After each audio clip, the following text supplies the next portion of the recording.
Olá, meu nome é Giovano e eu vou apresentar os principais resultados de um projeto de pesquisa financiado pelo CNPq, no qual tem o título Produção de mudas micropropagadas e fidelidade genética de Dendrocalamus asper.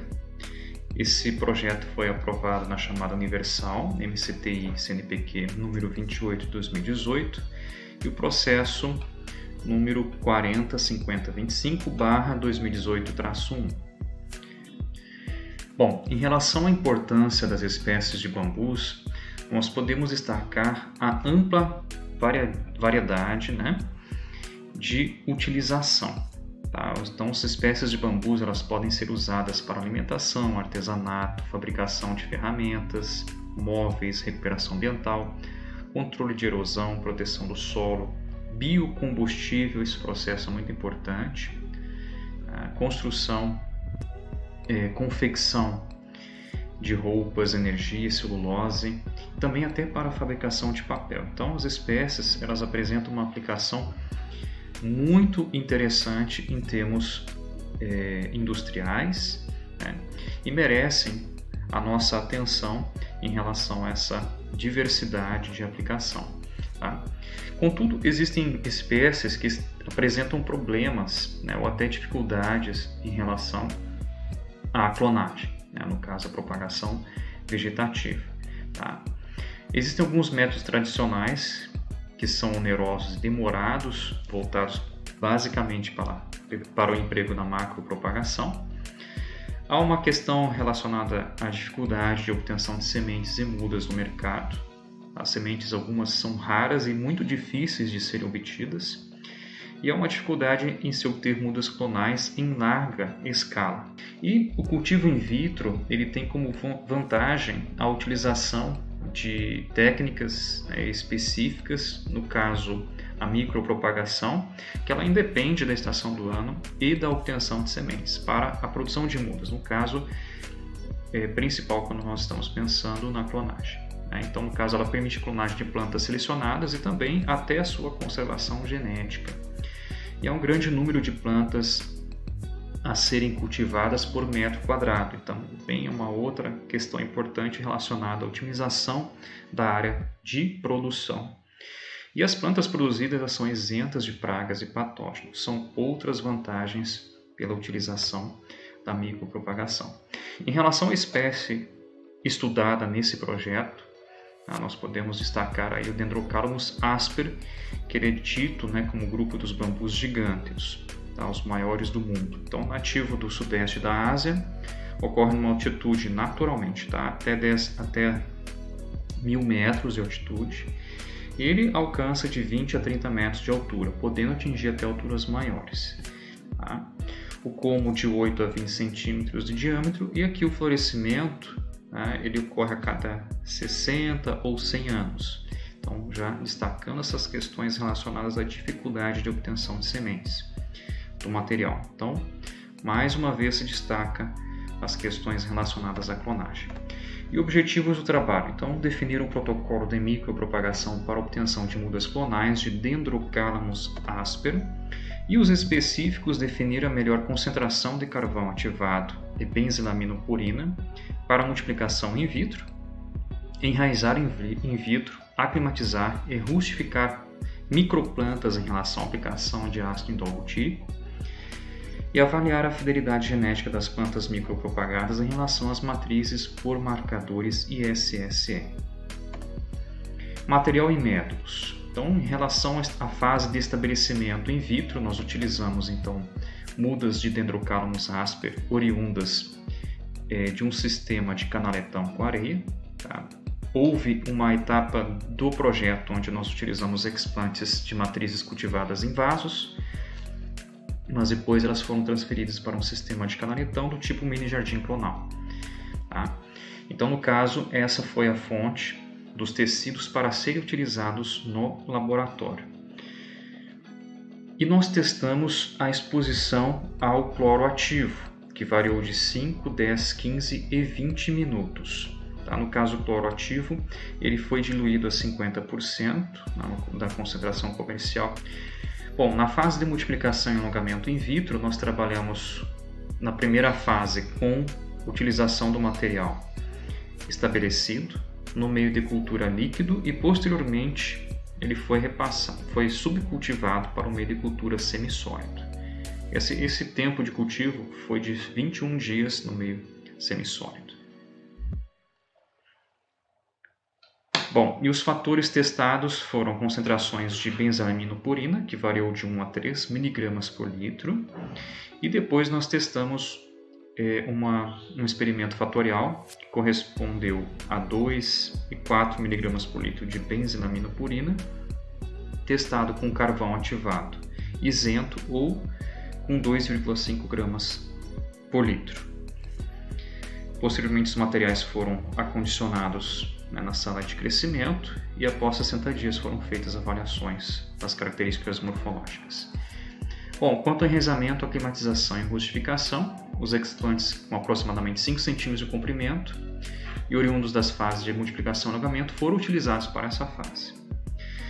Foram utilizados frascos de vidro contendo 50 ml do meio de cultura MS e houve a suplementação de 2, 4 ou 6 mg por litro de ácido indolbutírico, sendo que cada tratamento recebeu também as concentrações, suplementações de 1 mg por litro de ANA, que é ácido naftaleno acético, e 0,5 mg por litro de BAP, que é benzilaminopurina. Os materiais foram mantidos em condições de cultura, em sala de crescimento, e após 30 dias foram avaliadas as características morfológicas externas e internas. E também foi coletado folha para a análise da fidelidade genética por ISSR. Bom, quanto aos resultados, para o estabelecimento in vitro, nós podemos observar que o tratamento correspondente a 10 minutos de exposição ao cloro ativo foi o melhor em relação à porcentagem de estabelecimento. Então, houve menor contaminação fúngica e bacteriana. Então, o que nós aprendemos nessa fase? Que a exposição ao cloro ativo por 10 minutos resultou na melhor porcentagem de estabelecimento in vitro.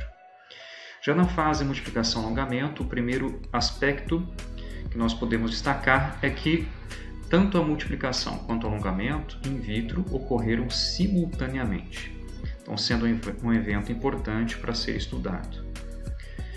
E em relação às concentrações de BAP, quanto maior foi a concentração, maior foi a resposta relacionada ao número de brotos por explante e também ao seu comprimento de brotações.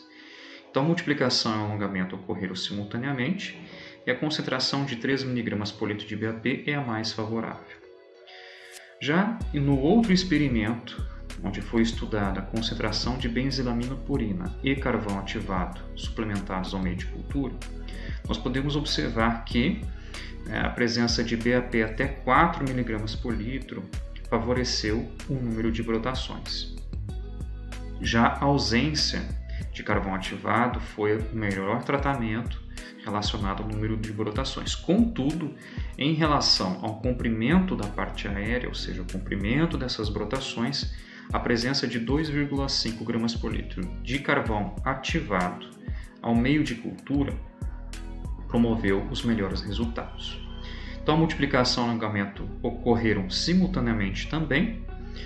A concentração de 4 mg por litro de BAP é a mais favorável e o carvão ativado na concentração de 2,5 gramas por litro favorece o comprimento de brotações. Quanto ao enraizamento e aclimatização, elas ocorreram normalmente, destacando que a concentração de 4 mg por litro de ácido indolbutírico foi a única que resultou a formação de raízes adventícias nos expantes de Dendrocalamus asper, que correspondeu a 60% de enraizamento in vitro. Esses materiais enraizados foram posteriormente aclimatizados em copos plásticos transparentes contendo substrato comercial. Após 45 dias, nós podemos observar essa característica das mudas produzidas. Ainda pode-se melhorar o enraizamento in vitro desses materiais. Então, o que nós aprendemos? O enraizamento in vitro ocorre até 30 dias. A concentração de 4 mg por litro de ácido indol-butírico favorece o enraizamento. E a aclimatização e rustificação ocorre normalmente em até 45 dias. Quanto à microscopia eletrônica de varredura, nós observamos a presença de tecidos normais após o cultivo in vitro, destacando a presença de estômatos e também diversos tricomas da espécie.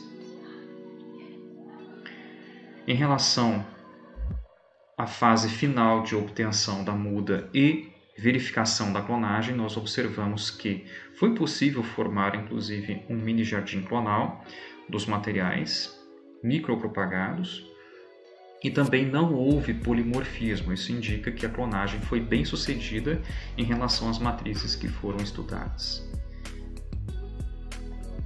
Conclusões. O uso do hipoclorito de sódio na concentração de 1 a 1,5% de cloro ativo por 10 minutos resultou o melhor estabelecimento e emissão de brotações aos 30 dias.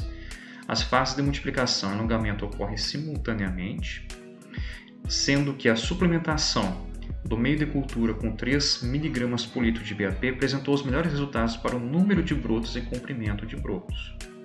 Quando há suplementação de 2,5 gramas por litro de carvão ativado ao meio de cultura, deve-se suplementar 4 mg por litro de BAP para favorecer a multiplicação. A suplementação de carvão ativado ao meio de cultura favoreceu o alongamento de brotos. E a concentração de 4 mg por litro de RB induziu a formação de raízes adventícias. E as plantas micropropagadas apresentaram fidelidade genética em relação às plantas matrizes. Aqui há as referências biográficas que foram citadas ao longo da apresentação. Aqui nós podemos observar as principais fontes de divulgação dos resultados, levando em consideração que o nosso grupo não estuda apenas o Dendrocalamus asper, mas também outras espécies de bambus, como o Bambusa vulgaris. Então nós publicamos alguns artigos, capítulos de livros, resumos em eventos científicos. Aqui nós podemos observar nosso grupo de pesquisa, onde há o seu registro e certificação do CNPq, que nós chamamos o grupo de multiplicação de espécies florestais e pode ser acessado por esse seguinte link. A participação de professores, pesquisadores, alunos de graduação, alunos de pós-graduação e também pós-doutores. Agradecimentos ao CNPq, FAPEMIG e CAPES por todo o financiamento do projeto, que foi muito importante para a sua realização. E aqui fica o meu contato, caso existir alguma dúvida em relação à produção de mudas via técnica de micropropagação.